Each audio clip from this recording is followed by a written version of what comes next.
fear and hate. All we gotta do is trust love. Okay, here we go. Welcome to my channel. My name is Narit, and I'm speaking with you today from Budapest, Hungary. And my guest today is the wonderful Henk, and I'm going to attempt to say your last name. His last name is Verhaeren, right? Yes. And he's speaking with us today from Arnhem, Holland. That's Yes. in the Netherlands. So thank you so much for joining me today. It's lovely to see you again. Thank you very much for inviting me. And yeah. I'm not going to say a lot about who Henk is because he's going to do that for us. But I will say that he is a master of destruction. So if that doesn't scare you off and you're still with us, why don't we have Henk explain to us what that means? Yeah. So you better be prepared. Here we go. Yes. So tell us. Um, Why are you called? What does that mean? Why are you called the master of destruction? yeah, the master of destruction. Maybe we don't have to take it too serious, but it stands for the destruction of everything that is false inside of me and inside of others that I'm trying to dismantle Mm-hmm. when I work with them or have conversations with them. Because I noticed that the patterns I was myself trapped in because of my education and the culture and everything was not real. So the personality I walked around with was not the real true me, and it took some time to find out who I really was, and that felt like a great relief. So now I'm trying to help other people to find themselves too. So that's it a bit. So how did you come to realize that all that stuff wasn't you? What happened to you that woke you up to the fact that some things need to be destroyed? Yes. Yeah, I feel very miserable. And even I always thought maybe if I have this kind of job or if I was a writer then, I thought that when my book was finished, that I was very happy that everything was going to change. What's the name of your book before you? Yeah, that's what I wrote when I was 20. What's the name of It's called C. It's about a guy struggling, growing up, and wanting to escape his narrow-minded village. Ah, okay. And I thought when the book was ready, I would be very happy. And although I had some success with the book, I still was very miserable because I was just sort of acting that I was a writer. And something didn't feel good. It was an ego construction. Yeah. And from that moment on, because it was a sort of a dream come true when the book was finished, and I thought people like writers, and now I'm a respected man. But of course, I didn't have enough self-respect right then. I didn't even know who my real true self was. It was just a sort of an act where I wasn't even conscious of. So from there on, I started all kinds of careers. And no matter if I had much money or had less money or I had a wife or a girlfriend, I never was happy. I was depressed. I took antidepressants. It didn't work. And till one day, I was so tired of everything. I didn't care anymore, and I wanted to just stop with everything. And then I just lay down, and then the moment I lay down and let everything go, everything sort of relaxed inside of me, and it was a bit scary because it felt like dying. Oh. Yeah, I felt like everything dissolved, and I fell into a certain kind of void, and and there really was nothing over there. That's how I experienced it. but from there on, it felt like I was connected with the source inside of me, with the real me that is connected with everything and the life force of the universe, I think. And from there on, I started to be who I was meant to be. Mm. Not that that is a certain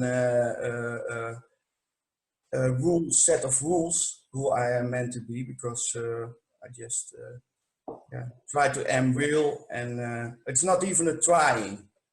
Right. There's nothing in the way anymore. No more masks, no more. Yeah.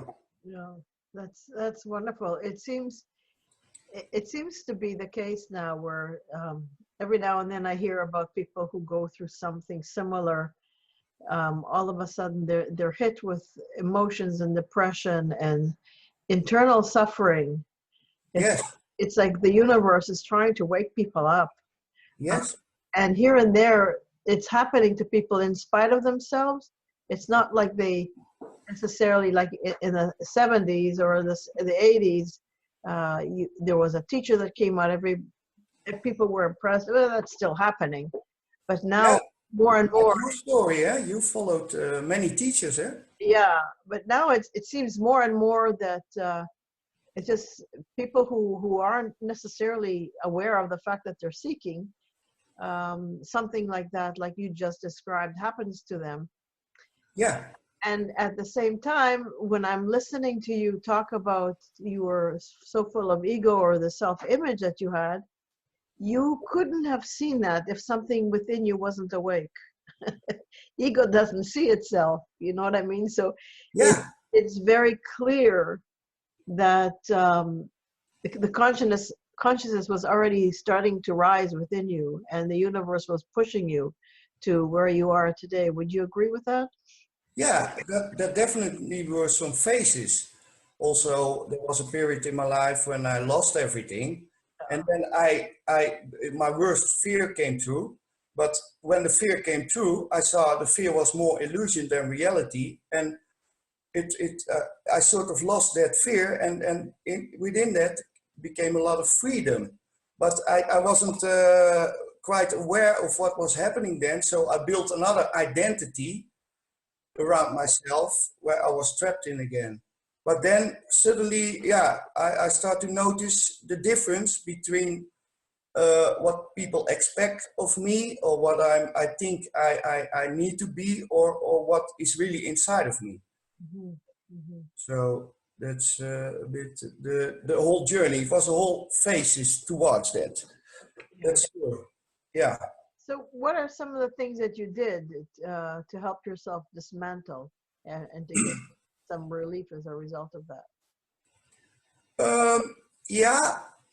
What I did was, looking for myself without even knowing what it was, or trying to accomplish something, and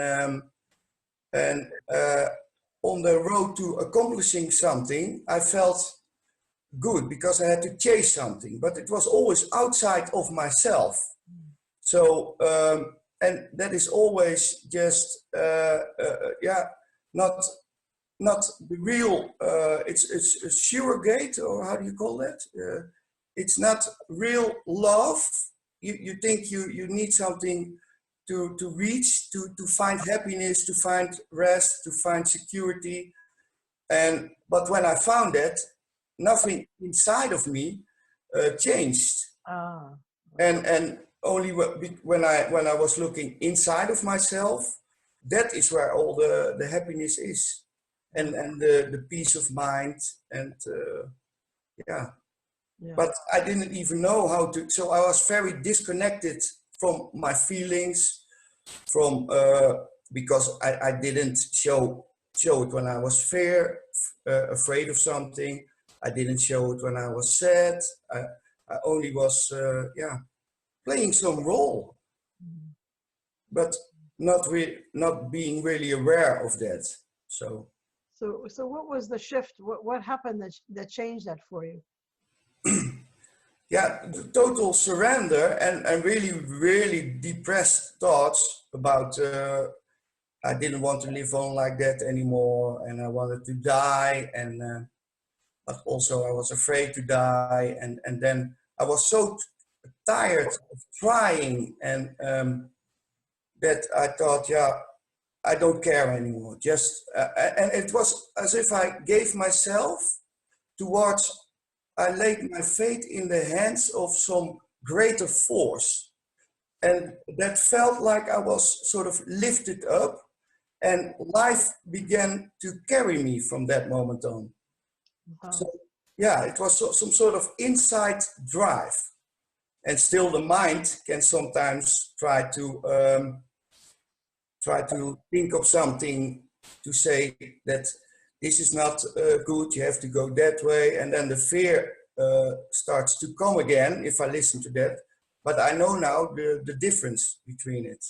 Wow. So the mind doesn't trick me anymore. It's more an instrument for me than that my identity is mind-based. So yeah, That's wonderful. yeah. Yeah. Yeah. So, what are you teaching people now? What kind of tools or practices or methods do you have if somebody says not depressed necessarily, but want to find what you found? Yeah. How do you go about teaching that? Yeah, I bring them back to their feelings, because sometimes people go to psychiatrists and they only try to solve the problem with the mind, the thing that actually creates the problem. So then I try to, but how do you feel about it? Then I bring them back into the moment, and I try them to find, to comfort them and to feel safe. And then slowly, yeah, their contractions start to dissolve, because there's a lot of pushed away feelings they have inside of them, and that costs a lot of energy to maintain it in that state. Sometimes it's repressed anger or repressed, yeah, all kind of they kind of emotions they labeled as bad, but by pushing them away, they only make them stronger, I experience, and they get darker. And then it becomes a sort of a shadow side that when the moment is there, the whole fixed construction they have about themselves falls apart. Mhm. So it's also integrating the shadow sides. So the things we are not so proud of, but that we all have.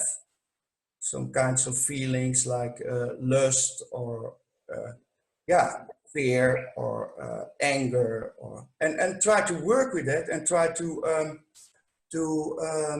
uh, transform that Mhm. by being in attention towards it, and don't label it, and then it slowly yeah, evaporates or something, and people feel a lot of freedom. Mhm. But what I experienced, because sometimes it's very hard to explain to people, especially to the woman I have now, and but I so a couple of days ago I talked about that we had a conversation. I had a conversation with Verhaeren, the wife of Gabor, but I didn't say anymore who I was talking to, because she was spiritually not open towards that. And when I show her something, then she gets irritating, or she says, yeah,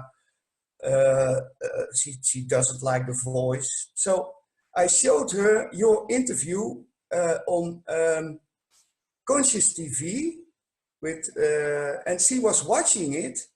And for the first time, she was really watching it, because she said afterwards, yeah, you come over very authentic and also rebellious. That's also what she is.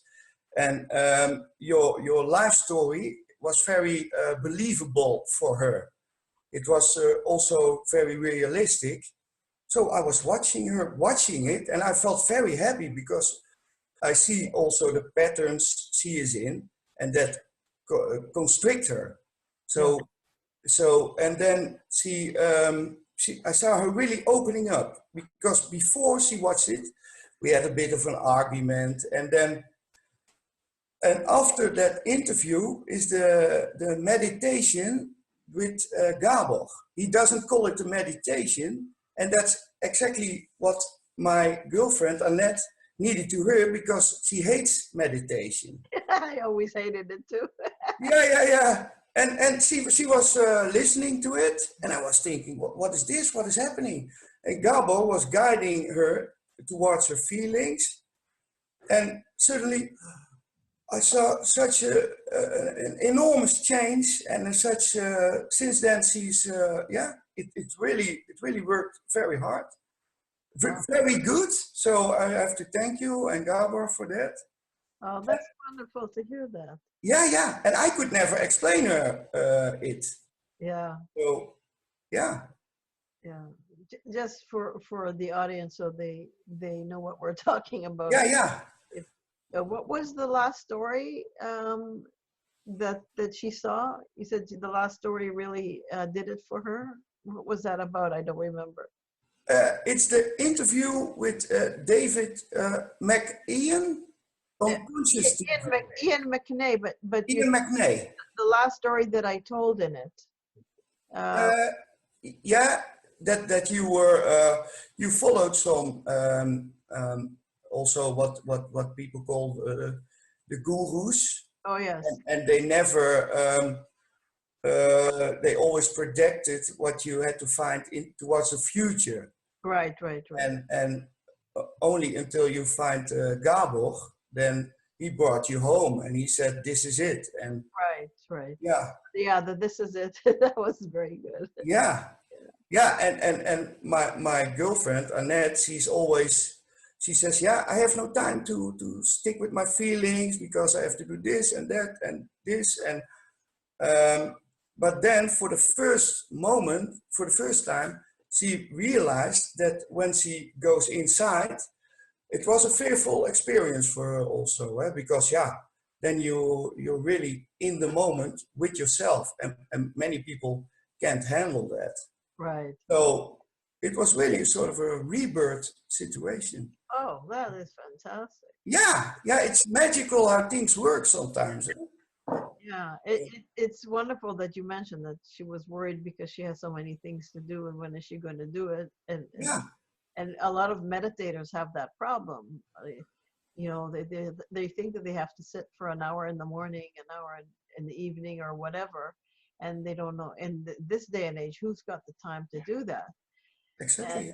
And what Gabor talks about in that video, in the Conscious TV interview, is non-meditation that he talks about is not about taking time out of your day. It's not a separate event. It's the background to every event in your life. It's the context to everything that you do in your life. So you don't have to carve out a now for yourself. And so okay, now I'm going to be in the now, and whether it's half an hour or an hour, and then afterwards I stop that and I go about my deluded mundane life. It's something that he talks about. He calls it reproportioning, if you remember, reproportioning the attention.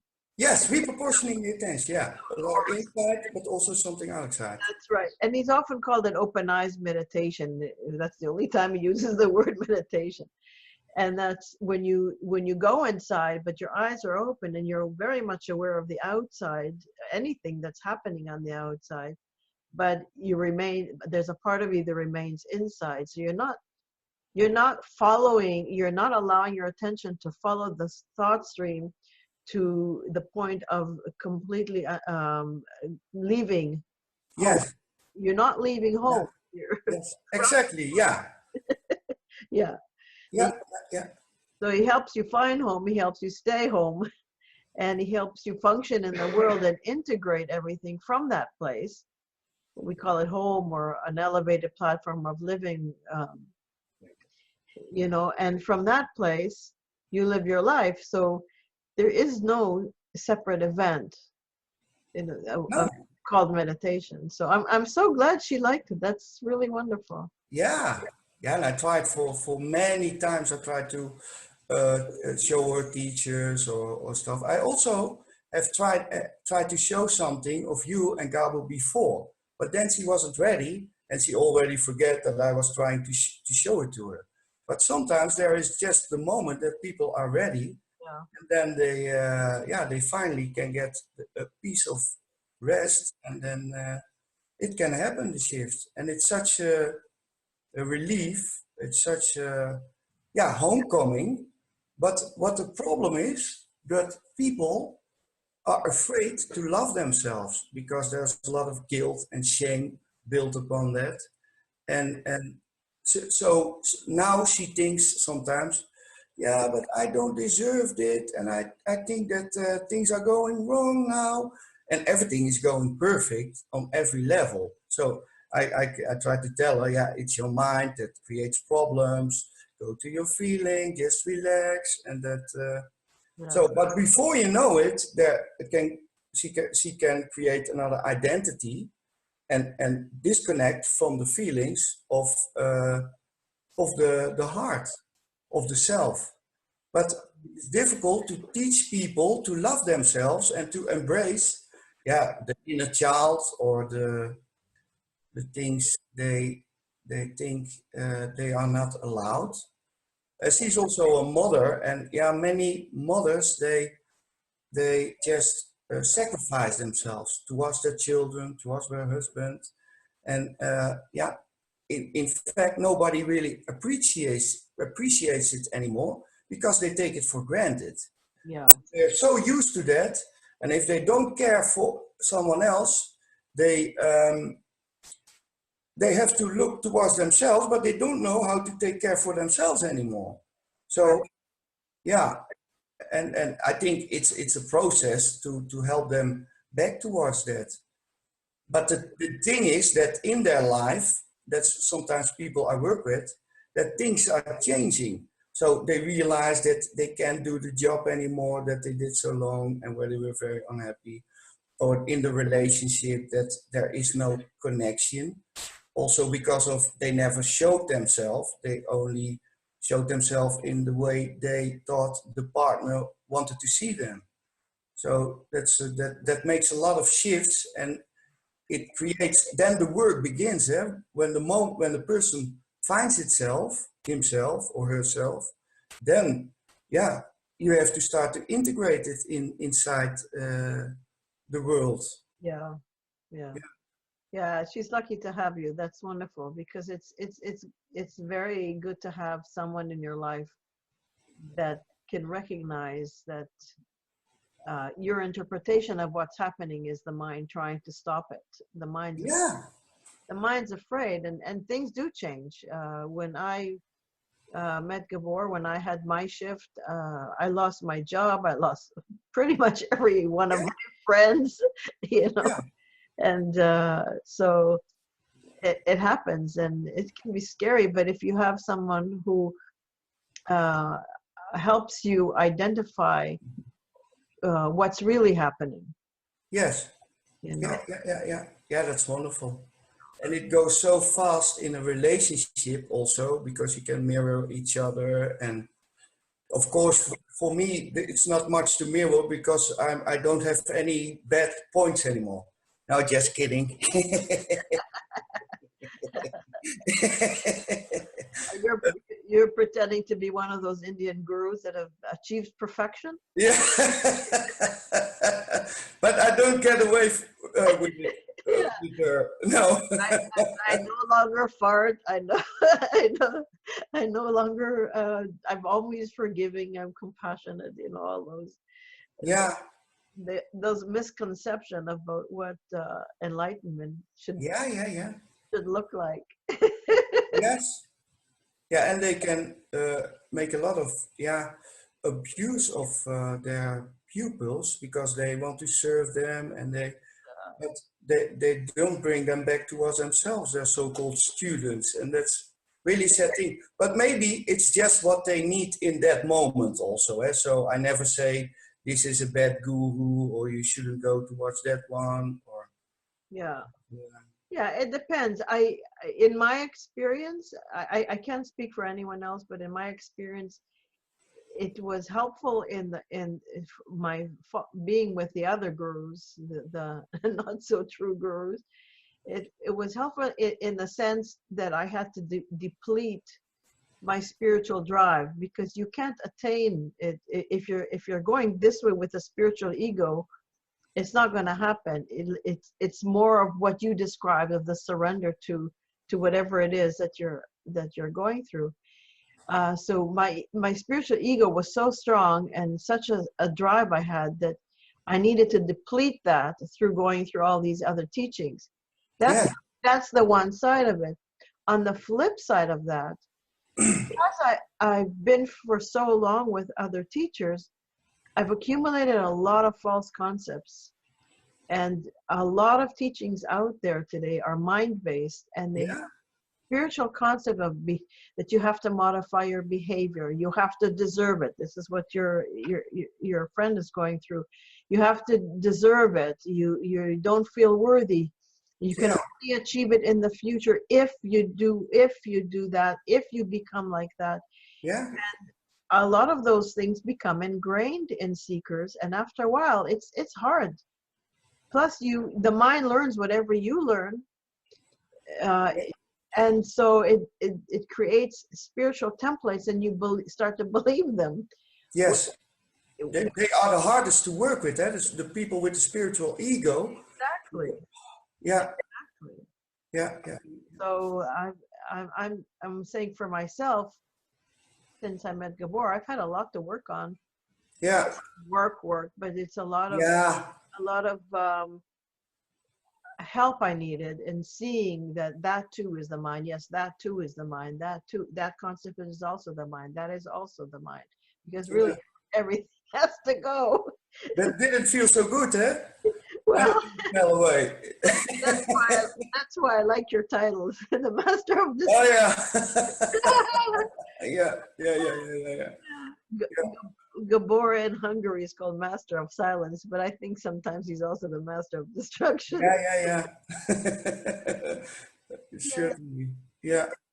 Yeah. Because people have a hard time to give up their patterns, even if it's very destructive or bad for them. Exactly. It's always easier to stay in the same prison they created than step outside and try to find the new free open world. So yeah.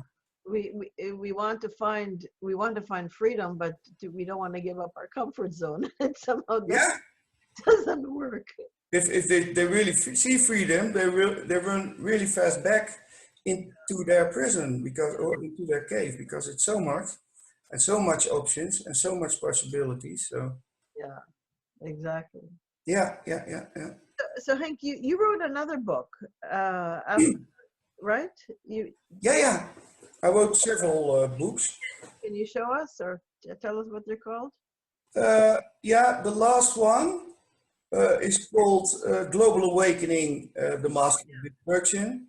Global And Global Awakening. yes, Okay. and I wrote it in English so I can reach more people with it. And it tells also a bit about my life, that, yeah, I never was the kind of guy that would think or also deserve to become sort of awakened. But yeah, it can happen to anyone, and anyone deserves it. Or it's not even a matter of deserving, I think. So I hope this book helps them to find themselves also a bit with the help of my own story. So Yeah, yeah, yeah, yeah, that's good, because there's a lot of people who are experiencing what you went through, and yeah, there's a lot of spiritually exhausted people like I was, so people can relate to our stories, and that's yeah. yeah. Yeah, there's also a lot of people that don't know what is happening to them, and they feel a certain moment of insight or relief, also because of the use of stuff like ayahuasca and psychoactive stuff, but they don't know how to integrate it into their life. They see a glimpse of what is possible and they get even more afraid. So it's really important to guide the people towards their, of course they can only do it themselves in the end, and you can help them help themselves, but to guide them and to help them to understand what is going on.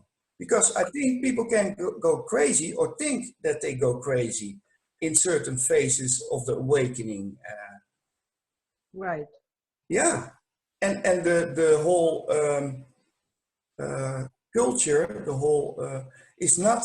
Nobody talks about it on the mainstream TV, or and people can feel very isolated if it happens. If they suddenly see the veil is falling away, so that's also important, I think, and that's what the internet helps a lot with, to find like-minded people or like no-minded people to connect with, and that strengthens the transformation, and it affects the people around us also. So Absolutely.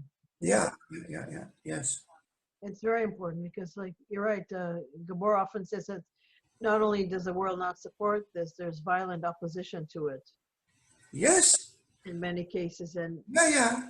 we're born and taught to respect authority, Yeah. to listen to authority and obey authority, but the authority that we've become so accustomed to follow blindly is not for this. No, because they lose their authority, because we take responsibility for our lives ourselves. Perfect. And that's the only way to make a real shift and real, sort of a revolution of love or something. Maybe that's a bit of too much a hippie face, but to bring more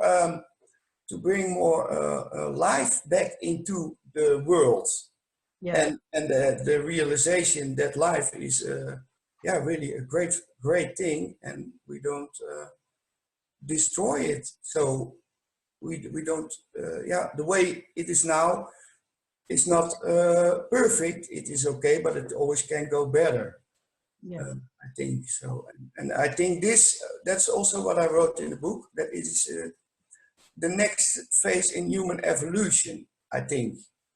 So I think if people live like that, then things are people are getting more happy and following their dreams and their talents. But also, that also has to come from inside. So we cannot put that on that, you have to do this or that, or because then it's the same thing, and it still is from an authoritarian place. Yes. Exactly. Yeah. So what's coming up for you, Henk? I understand that in this year you're going to have a workshop coming up or something. Yeah, this summer I'm going to have a workshop, and because I'm also I found out with the awakening, the masculine and the feminine inside of me was found more balanced, so I could show my feelings, my weaknesses, and everything. And when I give the workshops, I would like to do them with a woman, so that things are more in balance. Now, sometimes women are more men-like and men are more woman-like, but it's more to show in a playful way the interaction, and to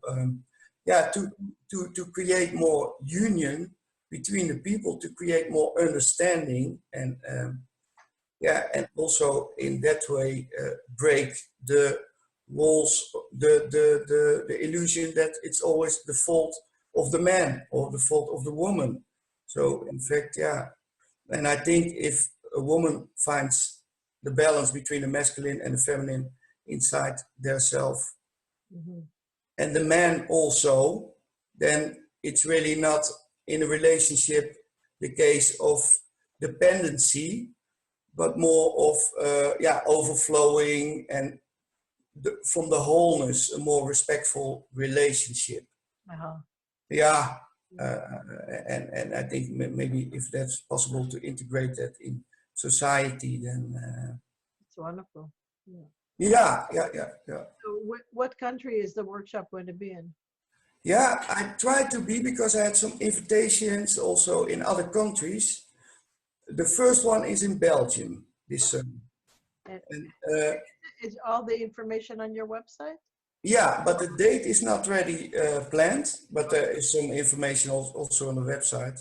Okay. And but I don't have a fixed form for it any so much. We have a sort of a plan with some feminine teacher also, and yeah, how we are going to do that. So and most of the time, yeah, I help people so one-on-one, and yeah, of course with writing I try to reach people and everything. And you, how is everything going with Wonderful. Yeah, we'll be in London on the 21st of July. Gabor is going to do an intensive there. yes? Yeah, that information is on our website as well. Ah, great. Yeah, and he's starting to do also we're having all kinds of online satsangs now, free online satsangs. Yeah. So there's one coming up on the 17th of this month Okay. in English. He's doing several in Hungarian, of course, too. And he also has a free study circle on the website where every week we post another short video with a question and answer. So there's always something, because people need a constant reminder, a constant constant help. Things come up all the time when you're going through this stuff. Yeah. There's always something there. And what I was wondering, sometimes people, when they are so-called seekers, they see someone that teach them as a sort of a father figure or a mother figure. How do you cope with that? How do you? I'm not sure it really comes up so much for us. I think one of the things that I love about Gabor so much, and in contrast to my other teachers, is that he's so ordinary and normal. Yeah. He talks to you like a friend, you know, so there's no, and there's such a connection of presence, a connection of inner being, Yeah. that those other labels don't really come up. Yeah. You know, people write to us. His students write to him all the time because he asks them to write so that he can know what's happening in their lives, because that is where the integration happens. That is the real seminar. Because Yes. he gives them a practice, and now, okay, what's happening in your life, and how would you integrate that what's happening in your life with what he's teaching. Yeah. So sometimes he'll make a video for them in response, but so his answers are always from presence and always lead back home. Yeah. No matter what somebody is going through in their life, there's no room really. It doesn't for a new identity to come in as a father figure or a mother figure or whatever. They have to solve it themselves, and you. Yeah, it That just, was it. yeah. The focus is so far removed from any self-image Yeah. that yeah. Not that there's anything wrong with different roles that we play in our lives, but that's not where the focus is. Yeah. Yeah. Doing a great job with it. Yeah. Because for me, it is sometimes it's hard to feel the difference when I work with someone, or that I start to feel. I think that's also my mistake, to feel very responsible towards them, and I set myself aside a bit, or take more time than is good for them, and that's a bit. But I realize now that is more something in me also that has to change, Yeah. because they have the strength inside themselves. Yeah, that'll change. I mean, it's wonderful that you have that caring for them. Yeah, The love that you have for others to help them reach or find what you found. It's beautiful. yeah. And that will ease up. I'm sure. Yeah. Sometimes it's hard to see their suffering, and yeah, but they have to go through it, and you have to trust the process that it is necessary. Yeah, yeah. But people are so stubborn sometimes, like my girlfriend. But that's also a good character, because if someone just uh, believes everything you say just like that, then it won't work. They have to test it themselves, and That's right. yeah, it's a real struggle. Yeah, there's no good or bad personality traits. We no matter what it is, No, when I started being with Gabor, I started to see things in myself that I really hated, and I wanted to change my personality. And he kept saying, "Don't change your personality, no, just be." yeah, And it doesn't matter. It's we're, yes, we're not here to change people. no. You And know, in accepting that, it changes by itself. That's the paradoxical nice thing. That, it's an inner shift. It's not yes, a personality or a behavior shift. yes, wonderful. Well, it's been so good speaking with you again, Henk. Yeah, thank you. Speaking to you also, feel really. Yeah, I hope your workshops go really well. I peeked into your book. You sent it to us a while ago. It's really well written. So Yeah, thank you. thank you for that. I'm sure it's very helpful to people. Yeah. That's nice. So thank you so much. And Gabor's book is also going well, eh? A lot of, Yeah. His book, Functional Silence. Yeah, it's going very well. yeah, because like you say, a lot of people are uh, exhausted spiritually. Yeah. And what do you think, about the Advaita teachers? Yeah, that's all inside. They say there is no me, and it's also a stage in the. Like I said, there's a lot of spiritual bullshit concepts. Yeah. Yeah. That's part of the fatigue, is because you go to one teacher and they say you don't exist. You go to another one and find out who you are. And you go to another one and you ask a question and they say, who's asking the question? And it's like, come on. Yeah. On certain level, it is all true, because we don't exist because it's a constant changing thing. But we are in the reality now, and we have to deal with it. And Yeah. you know, Either everything is true or nothing is true. yeah, yeah. Even that is all true, eh? Nothing. Yeah, And even that has to be dropped. So yeah. That's right. It's a carnival here. it's what? Carnival. You know that? Carnival. Yeah, spiritual carnival. Yeah. Okay, so once again, thank you so much.